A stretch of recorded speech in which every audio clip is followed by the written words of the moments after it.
How can the computer do that math better than anybody else?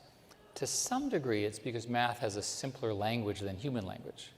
So the way these algorithms actually work is they're doing essentially word prediction. So you take a sentence, you take a word out, and then it learns how to put the correct word back in. This is called the loss function. And it's optimized to do that at a scale that's unimaginable to us as humans. But there you use a conjecture and then a proof format through a protocol called lean. In programming, it's pretty simple. You just keep writing code until you pass the programming test. You don't care what code is generated by the computer. This is a whole new world. Okay? What happens in 2 years? Well, I've just told you about reasoning, and I've told you about programming, and I've told you about math. Programming plus math are the basis of sort of our whole digital world.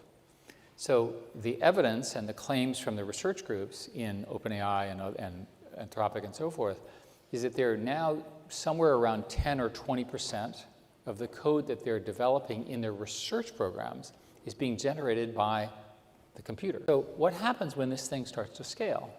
Well, a lot. Just the creative industries and so forth, but imagine that in one computer. Okay, well, that's pretty interesting. What happens when every single one of us has the equivalent of the smartest human on every problem in our pocket?